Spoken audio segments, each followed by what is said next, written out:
Hi, Richard with Bear Claw Knife and Shear. I'm here with Charles Allen, the big kahuna down here at Knives of Alaska. I'm so excited to be here. Charles? Richard, welcome. Thank you. Welcome to Denison and Sherman area. Well, thank you for having me. Okay. Thank you. We've seen your knives for years because we sharpen your knives. Okay. And we still haven't brought you into the store and provided our customers with a chance to purchase your knives from Bear Claw.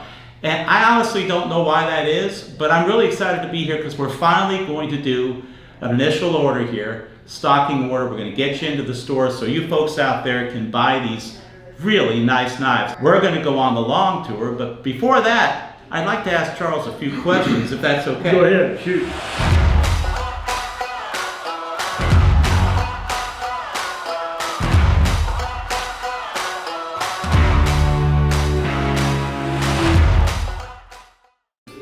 When did this company get started, and what was the reason for you getting into the knife business? Tell me about that. My training is as a wildlife biologist. At one time, in a different life, I had responsibilities over a white-tailed deer research area.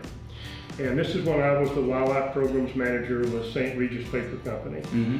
This is when I got out of school, and we were processing a lot of deer through our check station. Mm-hmm. And as we did that, what I began to notice was the variety of knives. I had a variety of knives, our hunters would have a variety of knives. And as we did this really heavy work, in other words, going through the pelvic girdle, taking the legs off, going through bone, going through the sternum, Mm-hmm. etc., I noticed that if you didn't have a sawzall, or if you didn't have an axe, you had to spend more time doing that. So as the years went by, I began thinking about a different kind of knife that would accomplish those heavy tasks, as well as being Skinner. And that's when I came up with the Brown Bear Skinner Cleaver. And it was the original knife that we made, and that's when I began the company back in '93. We incorporated in '94, and that year I entered that knife that we designed at the International Blade Show, and we won Most Innovative American Design Knife of 1994. So that was pretty cool. Yeah. And got excited about that, and heck, before I knew it, we were getting orders for thousands of these things. Wow. Thousands of them. And so I realized that we had developed something there that was practical, that was usable, and one thing led to another. We needed a companion knife to go with that knife, a smaller caping knife. I designed the Cub Bear caping knife, which we're still making thousands of those a year right now and selling them. That's kind of how we started the company, how we sort of jump-started. As with any company, as you go through time, you begin to understand more about, we have a diverse group of users out there, from hunters, fishermen, hikers, campers, etc. So we began expanding our knife line, our different models. And today we have over 150 different models. Wow. Tell me about the steels that you use. You know, we talk about steel every day in our store. I know the folks that come into Bear Claw, you know we emphasize steels all the time. We educate a lot so that consumers can make a more informed choice on which knife they get, because it all starts with the steel. Tell me about the steels you started with and how the progression has gone into other steels. My perception has always been that when I pull that knife out, I want it to be sharp. Above everything else, I want it to be sharp, and I want it to hold an edge for as long as possible. So we looked at a lot of different kinds of steels, and we did a lot of research. What our team came up with was D2. American-made D2 has a carbon content of 1.2, 1.3. It has a chromium content, which is 12.5%. So it's a little bit below stainless. Sure. You have to get up around 14% or better to be stainless. that wasn't as important to me as the edge holding ability. I like a high carbon knife. I love high carbon Me knives. too.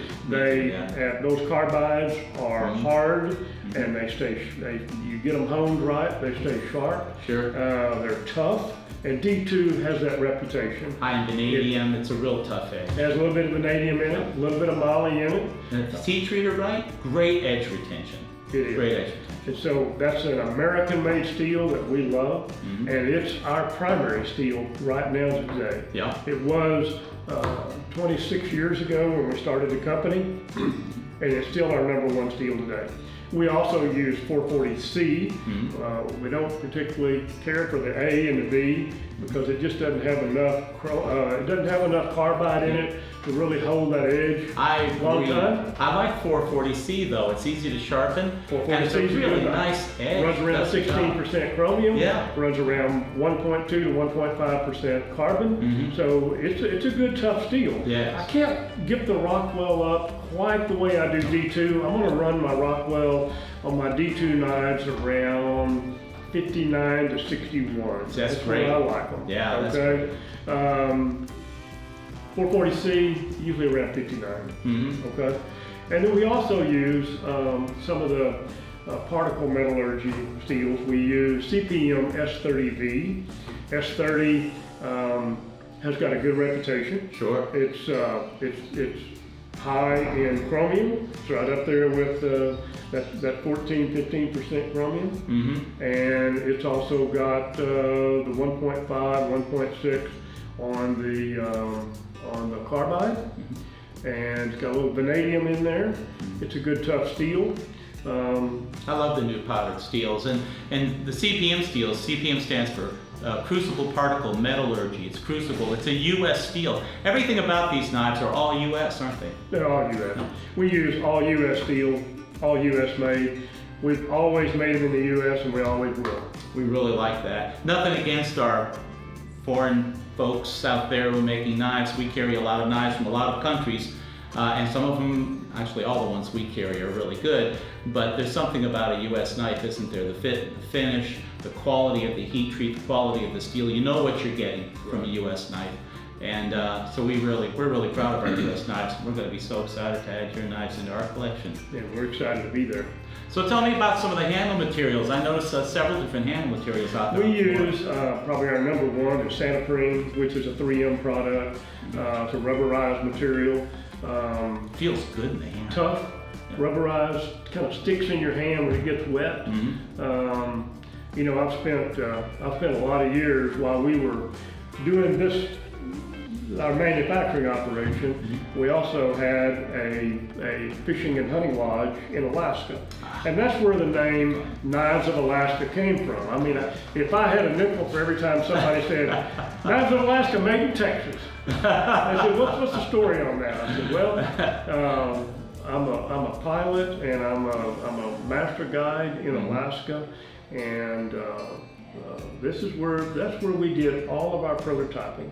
So what we would do is our ideas for a new design would be done here at our manufacturing operation, and then we would make some prototypes, and I would take them with me to Alaska and give them out to our guides, and we'd use them on moose and brown bear and big salmon.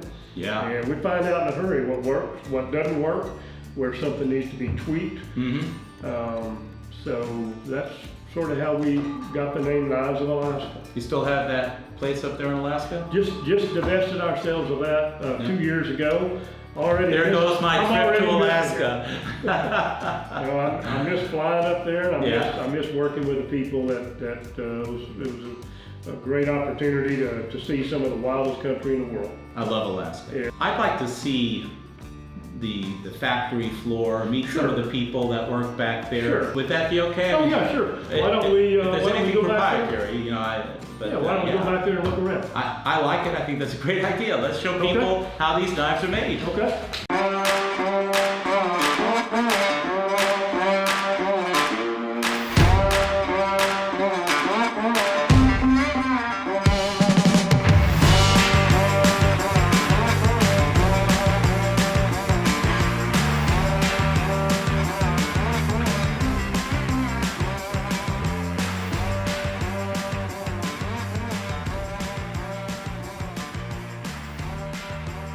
Okay, Richard, this is our 3,000 watt pump cutting laser. And what we're doing now is we're cutting blades out that are going to be ground and then heat treated and made into knives.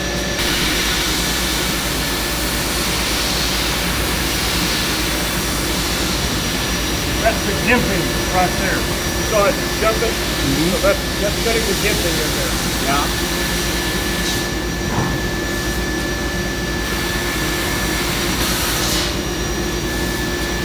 Cutting our rivet holes now in the handle where the lanyard goes.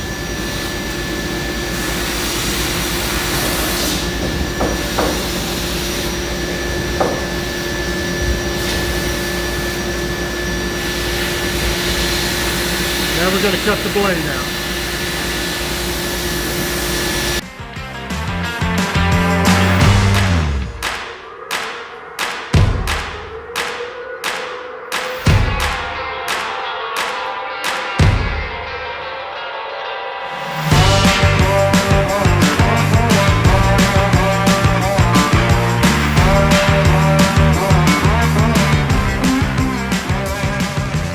Okay, Richard, what we're doing now is we're changing the model. We've been grinding our cupbearer knives.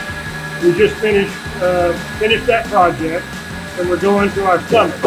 So Livia is now setting up with the new fixture and reprogramming and setting it up to make sure it's all the right thicknesses, right shape. That's what she's doing now. This November I'll be 16 years working. Really? No kidding. Yeah, Wow. Good place to work, huh? very good. They're friendly. Feels like family, actually. Yeah. Yeah. That's awesome.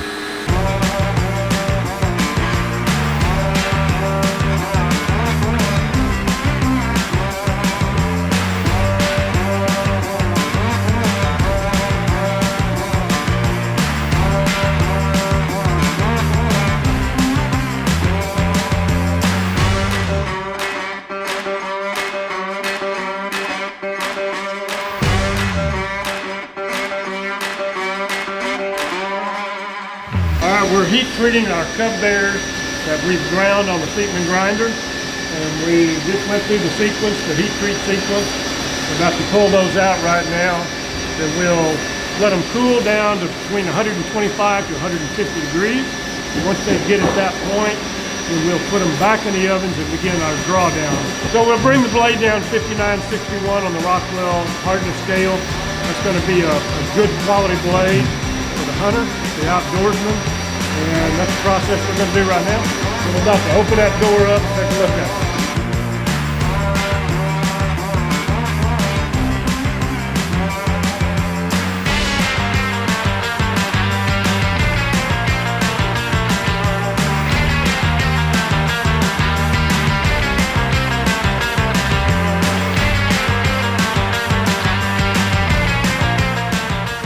What we're doing now is we're taking the scale, the heat treat scale, off of our blade. So they've been heat treated, now they've got carbon on them, so we're going to take that heat scale off with our tumbler here.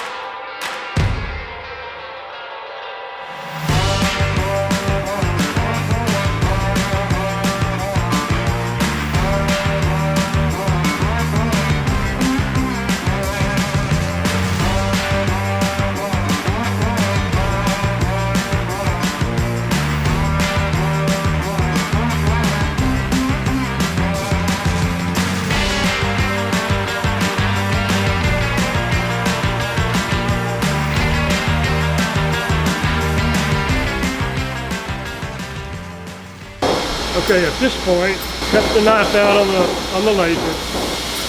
We've shaped it with the knife grinder. We have heat treated it, and now we've removed the heat scale from the heat treat, and we've dried it off.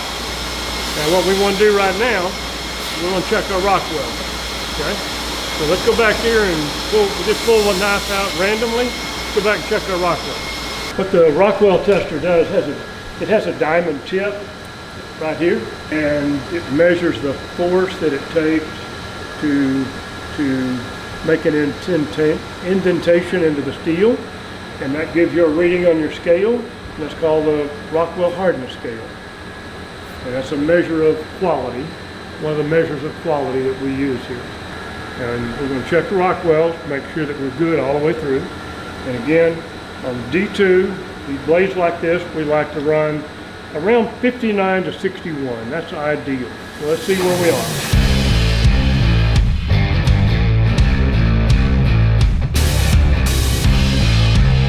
We're running 59, that's one test. We'll run a couple more, almost 60.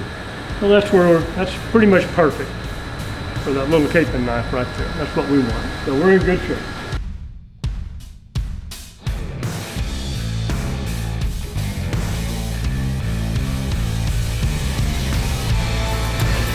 So you do all the marking here? How long have you been here?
I've been here roughly a year. I started about last March.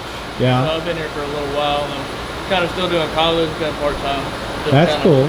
Picked up on it. I'm like in a machining class, so it kind of fell right into it. That's cool. You know, there's a lot of people who would love to have your job. I believe it. I'm fortunate, and I should probably pick up some more days, but the college is kind of tough to have a lot of I bet. homework along with it. But it's been a good learning experience for sure. I've been very fortunate. So right here, all we're doing is trying to get and it's not really about looks here. We're really just trying to get a wire edge, and I'll show you more when I get it. But really, it's to kind of get the rough shape of it, just to get the edge on it.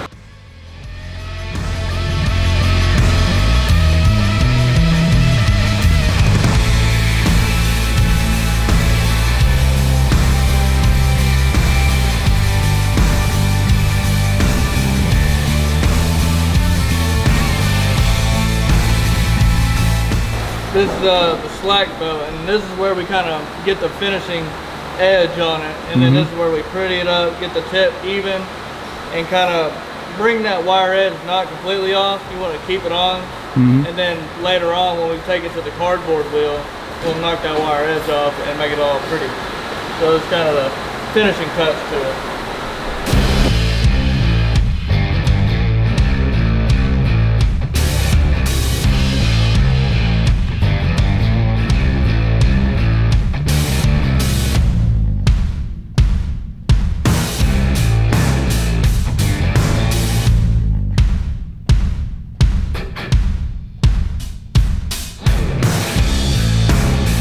Charles, I really want to thank Hey, you. Richard, thank you so much for coming all the way over from Midland. I appreciate that. I'm glad you took the interest in Knives of Alaska, Diamond Blades, and look our operation over. Well, you know, we're really excited. We're bringing these knives in to Bear Claw so you can buy them, and I can't be more excited. These are really nice knives, great quality with people that really care about knives like us. So, I'm looking forward to seeing you in the store, buying some beautiful Knives of Alaska. And Charles, really, I can't thank you enough for Thank you inviting us again. out. Okay. Thank you. Thank you. That's it from Knives of Alaska here in Denison, Texas. Really appreciate you joining us this week. And until next time, see you then.